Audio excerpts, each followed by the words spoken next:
So hi guys, so today I'm going to be doing a video talking about my journey as a BCBA, how I became a BCBA, all of my tips and tricks for like indirect hours and all that stuff. Every time I talk about my job or like the couple of times that I've done day in the life as a BCBA, I've gotten comments asking me to talk about like what I did to become a BCBA. And I don't know why it's taking me so long to film it, but I'm filming it now. Let's just jump into it. So I have been in the field of ABA since 2017, I believe. I feel like now ABA as a whole is like really popular. A lot of people know about it. There's courses specifically for ABA. There's actual like bachelor's for ABA, but when I was in school there wasn't like so many degrees targeted toward it. But I found out about ABA because I was a psych major in my undergraduate and I was taking some psychology course. I think it was behavior something. And we had a speaker come in from a ABA company and she talked about her job. And I just liked hearing what she talked about. But then she talked about how she offered the course to get certified and it was $500. And I was like, absolutely not. I'm not paying $500. Like, I'm broke. I work at Steak and Shake. Like, there's got to be some other way into this field besides that. Because my original goal was to be a therapist for children anyway. I'm still kind of doing the same thing. I wanted to be a therapist for children, but I didn't kind of like the idea that like, dang, I really have to be broke until I get like a graduate degree. That's crazy. So I literally just went on, I just kept doing more research about how I could get that certificate and be like a registered behavior technician. And I kept applying for jobs. Even though I had no credentials at all, I literally just kept applying for jobs. And like I said, this was like when the field was really just starting to like boom. Because now like people will pretty much hire you and train you and like let you take the course or whatever. But before, like, nobody wanted to do that. So I just kept applying for jobs, whatever. And then I got hired finally by this company that was up and coming. And they were like getting started. It was this BCBA. She was opening her own clinic. She'd already been working for a while. And I say this all the time that I am so grateful that I started out by working for this company. Like, the longer that I've been in my field, your first ABA company makes the difference, like the world of difference in everything, because that's like who we really truly learned from. But I feel like that really shaped me. But with this person, because I was her first employee and I was her only employee for a couple of months, she really had time to train me. Like, I was getting one-on-one hands-on training every single day for a couple of months. And I feel like that's why I personally feel like I'm so good at my job.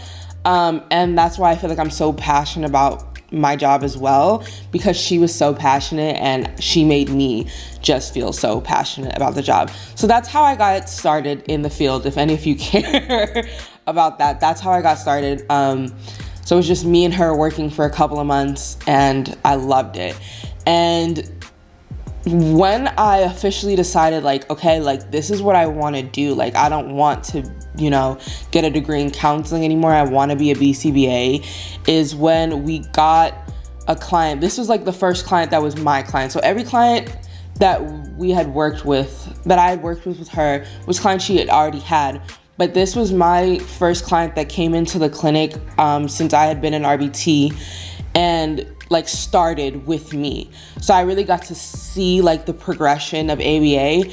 And when I tell you at the start of working at this client, I remember I used to go home and cry every single day because it was so tough. Like, at first it was all like butterflies and oh my God, like this job is so cool. Like, I play with kids and I like it and it pays nice. Oh my God. And I sit in the office all day. And then like I had this kid come in and it's like, no, we're really doing ABA now. I went home and I cried every day. But that kid, being able to see the progression, like in real time, being able to see the goals, having her parents come in and being so happy, like, oh my God, she did this today, and oh my God, they did this today, and we tried this today, we did this when she had a tantrum, and it was amazing. Like, once that happened, I was like, I want to do this forever. Like, this is so cool, seeing the science work in real time. That's when I was like, I want to be a BCBA. This is what I want to do. And that's when I started sitting down, figuring out what I need to do. That was my thing. So, as I said, I was already working on a bachelor's in psychology. So, boom.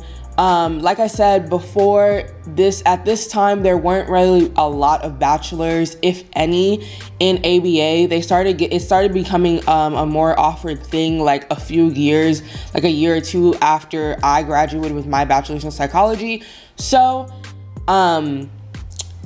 yes. So I already have my bachelor's in psychology, and I decided not to do BCABA only because I was like, I'm already finished with my bachelor's. My bachelor's didn't have anything to do with ABA, so I'd have to take separate courses. I might as well just go straight to my master's and just like get it over with. So for grad school, I went to Ball State University. It is an online program. It's based in Indiana. It's like one of the more common programs that you see from people in the field. I feel like people either go to FIT, USF. What else do I hear a lot? FIT is the one I hear the most, honestly. Like FIT, top of the line. And then if people went online, then they typically did Ball State. I think that Ball State is an okay program, but I will say that if you haven't personally worked in the field, if you're not personally working in the field, then I don't think you should be doing Ball State. I don't think you should be doing an online program at all, because Ball State is just kind of like an add-on to what you're already doing in your everyday life. Like, it's not, how do I say this? If you don't have that foundation in ABA already, Ball State is not going to give that to you, in my personal opinion. But I went to Ball State. You don't need a GRE, which is also nice because I didn't take one. Let's get into the nitty-gritty, what people are actually here for. So, I sat for my exam before they changed to the 2,000 hours. So I believe when I sat for the exam, the requirement was like 1,500 hours, correct? I'm so traumatized by that time in my life. I can't remember. Supervision, I feel like if you're not getting adequate supervision at your company right now, as at RBT or as at BCABA, go find a different company. Like, there's nothing you can do about that. Like, just go find a different company so you can make sure that you're getting adequate supervision. Indirect hours, I feel like I got really lucky. The company that I worked with, the next company I ended up going to and working with, they had like a whole student program, and they were very like generous with giving out indirect hours. Low-key, I feel like it was because they didn't want to pay the BCBAs to do that stuff. Looking back as a BCBA now, they didn't want to pay the BCBAs to do that stuff, so they said here and gave it to us as students for free labor. So they were very generous with giving stuff out constantly. Like, I never had a thing to worry about. Most of my indirect hours came from doing graphing and literature reviews. So for literature reviews, what I personally was told with all my indirect hours is to keep some kind of proof that you did it. I didn't do this with everything, but I was supposed to like take a picture when you did graphing and date it and time and stuff. I didn't do that. But like with the literature reviews, keep some kind of document that you actually read the literature review and like write a little summary or something and put the date on it. Just so you know there's some kind of proof there. I don't know. That's what I tell people, just to be on the safe side. Because I feel like with graphs, the reason I never took the pictures is I'm like, I have the graph, like. But like showing people an article, Did you read it? So yeah, and then graphing, our company did not, we had electronic data, but our graphs, we had to make our graphs ourselves. So I would say, even if you're with a company that uses like CentralReach or like Rethink or something, and you don't have to make your own graphs, I would still do graphing, because I still think that you should know how to make your own graphs. Because even now, I work for a company, we use Rethink, and sometimes the graph just like looks off, and I'm just like, no, let me just remake it real quick. I just feel like it's great and invaluable knowledge to know how to make your own graphs. So even if you work for a company where they make the graphs for you, the whatever makes the graphs for you, learn how to make your own graphs and use that as indirect data. Like, make your graphs every month, because you need to know how to do that. I think you should know how to do that as a BCBA, personally. That's where most of my hours came from. Every single month, every single week, I graphed weekly for every client that I was seeing, and I read literature reviews out the wazoo.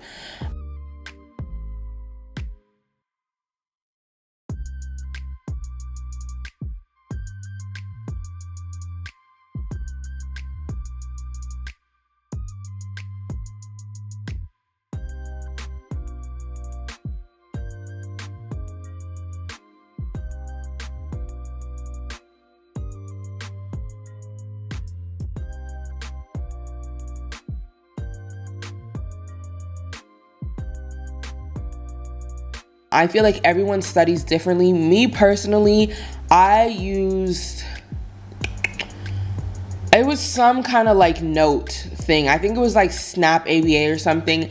And I used their book and I rewrote the notes. That's what I did. I just like sat down, I dedicated time to that like on a regular basis, and I sat down and I rewrote the notes all the time. And then once I rewrote that whole like 80-page of notes, I typed it too.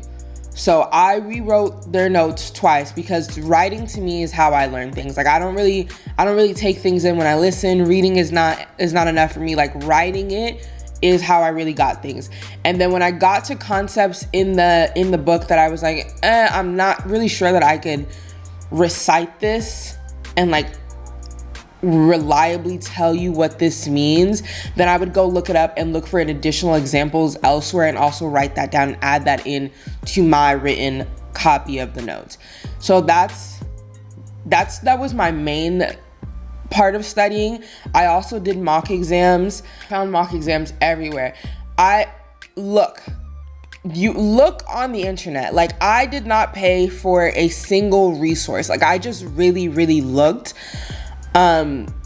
for stuff, because it's all out there. The only thing I paid for was the ABA Wizard app, which was $10, but I actually never ended up using that. I didn't like it because I don't feel like it really helped me study. Like, the way it was set up, it didn't force you to actually think and get the right answer. So mock exams, I did a whole bunch of mock exams. I found a whole bunch online. I found some in Facebook groups. People are always sharing mock exams. I found those.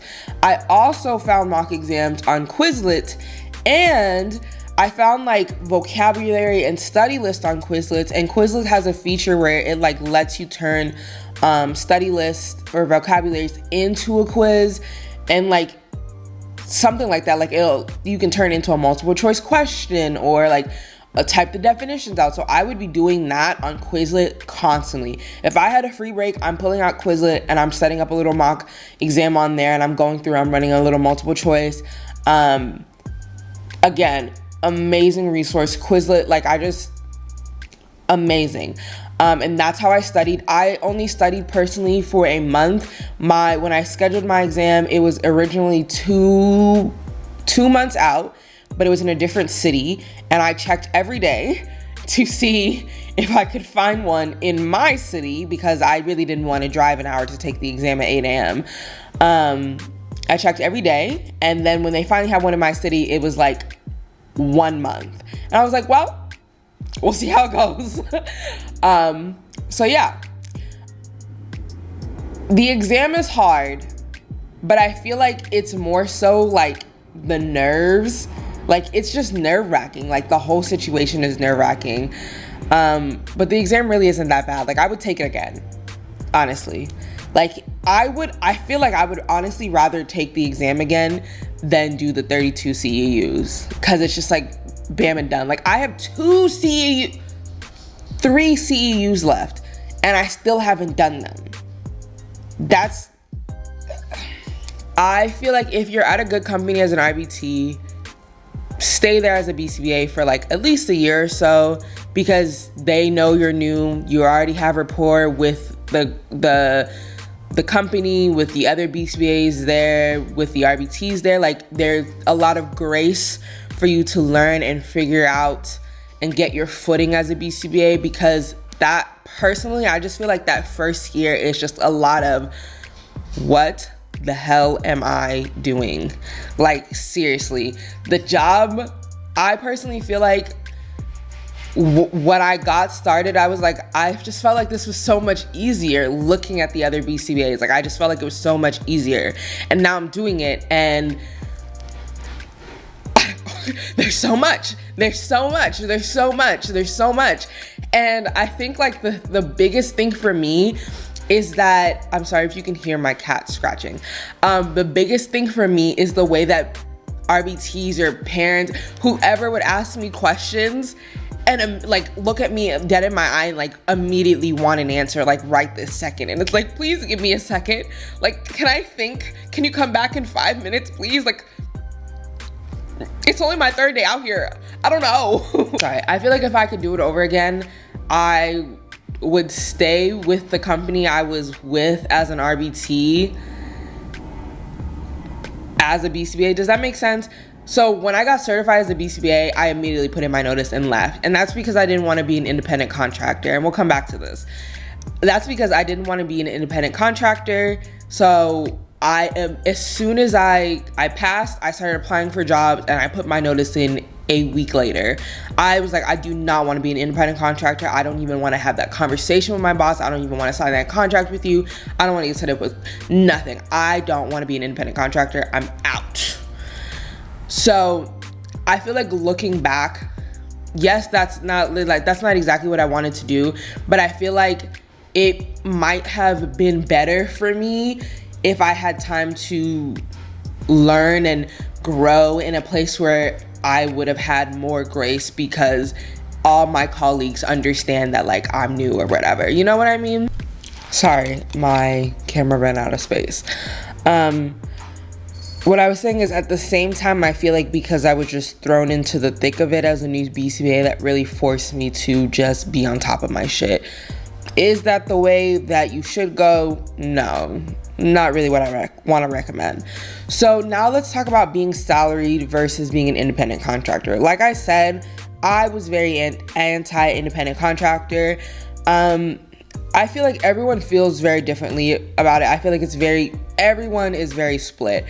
I was very independent contractor. Honestly, I was very against hourly pay. Even jobs were like, oh no, you're still a W-2, but you'll get paid hourly. No, I wanted to be salaried. I wanted to make sure that my money was straight, guaranteed, no matter what. Because especially with this field, like, there's just so many cancellations. There's so many things that's left up to chance. Like, don't play with me. Don't play with my money. No. So I worked 2 salary jobs as a BCBA, and now I'm an independent contractor. I've been an independent contractor for 3 months now. Now that I've done both, would I say that there's one that I like firmly like more than the other? It's hard to tell, because like as an independent contractor, I am definitely making way more money than I was making as a salaried employee. But I also haven't done taxes yet, so I don't know. But there's just so much security in being salaried, you know, like the PTO, the days off, the benefits, the stuff, like there's so much in that. Think about that as you're going into the field. But also, I don't know if this is happening everywhere, but for right now here in Orlando specifically, salary jobs for BCBAs are disappearing, like gone. You go on Indeed, there's like 2 or 3 places offering salary positions. Everyone else is offering independent contractors, and then you have like the 1 or 2 places that are offering W-2s hourly. So I don't know if the whole field is turning that way, if everyone is just very like, you know, BCBAs just cost way too much money to be guaranteeing y'all that kind of money, especially with all the changes in Medicaid in Florida. Again, I'm talking regarding Florida. I know that insurance apparently isn't as heavy and as hard hitting in other states. It's just Florida that we just are getting pummeled and pummeled and pummeled by Medicaid. So yeah. Think about that, really start thinking about that now if like you're close to sitting for your exam. If you're in a Facebook group, you know, there's lots you can ask them. There's probably already a post about somebody asking people how they feel about salary versus 1099. And just read through people's opinions and like see all the pros and cons and see what matters more to you. To me, the most important thing was to have health insurance because I personally need health insurance. But now the most important thing to me is being able to save up to buy a house with my fiance. So health insurance can go on the back. Like it doesn't matter. So it just kind of depends on what's most important to you. I also like right now being an independent contractor, the fact that like I don't have to request time off. I have been out of town Friday like the past 3 weeks in a row.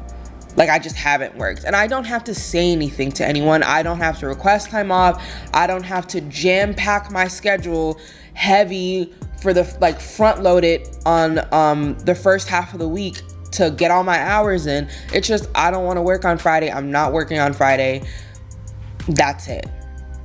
And I love that. Like I'm really enjoying that. So to end this video off, I want to talk about like where I am currently, like as a BCBA. If you've watched my other vlog and I talked about my whole job situation, if you haven't, it's linked down below. With everything that I've experienced and as my time in as a BCBA, and just like my overall time in this field overall, like going back to being an RBT for what, 4 years, I just really think that being a BCBA in this traditional tiered model is not for me long term, especially. Like I don't love this part of my job. Like I don't love supervising. I don't love, like I just, honestly, that's it. That's what it is. Like I just don't love supervising. I like being direct. I like doing parent training and stuff, but like supervising and dealing with RBTs and honestly like dealing with all this nonsense from companies is kind of, it's making me hate my job, and it's like taking my love for my job away. And I've been so passionate about my job and ABA for so long that it's sad that I feel like this. So I'm working towards going solo and moving away from the tiered model. So when I say I'm going solo and becoming an independent BCBA, like I mean like I will be working for myself, by myself, no employees, no nothing, because I won't be using the tiered model. It will be me doing all the delivery of the services, of all services, direct, parent training, assess everything. And I feel like that's what's going to make me happiest, because it will just cut out a lot of the things that like I just don't like dealing with on a regular basis. So that's kind of where I am at currently in my journey as a BCBA. I'm like, I take time every week to do research, and I'm like figuring out what I need to do, because there's not a lot of resources out there. This is not the independent BCBA, is not the typical model. Everyone does the tier model. That's what insurance typically pays for. So it's hard to find information out there, but that's where I am currently. So yes, I hope this video was helpful. I hope this video was helpful. I hope this video was interesting. I feel like I talked a lot and for a very long time. But yes, dang, I have really been doing this since 2017. I don't know why that made me feel so old. I am 24. You got a lot of living to do, girl. But yes, I hope you guys enjoyed this video. If there's any more BCBA content you would like to see, let me know and I will try and get that to you. I'm thinking about doing a series on my journey to becoming an independent BCBA, but we'll see how that goes, you know. All right, I hope you guys enjoyed. Bye.